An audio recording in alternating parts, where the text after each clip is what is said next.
আজকে আমরা এমন একটি বিষয় নিয়ে কথা বলবো যা শুধু তারকাদের ব্যক্তিগত জীবন নয়, বরং আমাদের সমাজের বাস্তব চিত্রও তুলে ধরে। আমরা সবাই জানি শাকিব খান বাংলাদেশের সিনেমা জগতের একজন সফল ও প্রতিষ্ঠিত নায়ক, অর্থাৎ খ্যাতি সম্মান কোনো কিছুর অভাব নেই তার জীবনে। তাই অনেকেই বলেন তার তো টাকার অভাব নেই, চাইলে 100টা বিয়ে করলেও সংসার চালাতে পারবেন তিনি। কিন্তু প্রশ্ন হচ্ছে, সংসার কি শুধু টাকায় চলে, নাকি সেখানে দরকার হয় ভালোবাসা, দায়িত্ব আর সম্মানের? অপু বিশ্বাস একসময় ভালোবেসে সংসার করেছিলেন, নিজের পরিচয় পর্যন্ত বদলে ফেলেছিলেন শুধুই স্বামীর ভালোবাসার আশায়। তাদের ঘরে একটি সন্তানও আছে। অন্যদিকে বুবলিও আজ একজন সন্তানের মা, অর্থাৎ দুজনই মা।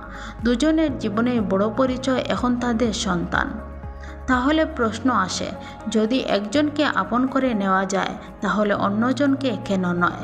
একজন সন্তানের বাবা যদি তার পাশে থাকতে পারেন, তাহলে আরেকজনের ক্ষেত্রেও কি একই দায়িত্ব থাকা উচিত নয়?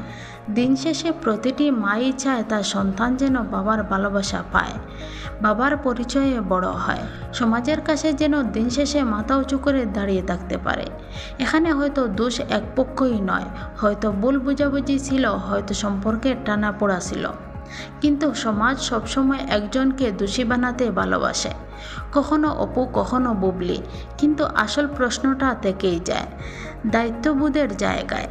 সংসার মানে শুধু সম্পর্কের ঘোষণা নয়, বরং প্রতিদিনের যত্ন, স্বীকৃতি আর সম্মান এবং অধিকার। একজনকে স্বীকৃতি দিয়ে অন্যজনকে দূরে সরিয়ে দিলে সেখানে কষ্টটা সবচেয়ে বেশি পায় সন্তানেরা। তাই আমি দোষারোপ করতে চাই না, আমি শুধু প্রশ্ন করতে চাই, একজন বাবার দায়িত্ব কি সবার প্রতি সমান হওয়া উচিত নয়? ভালোবাসা কি ভাগ করা যায়, নাকি দায়িত্বই আসল পরিচয়?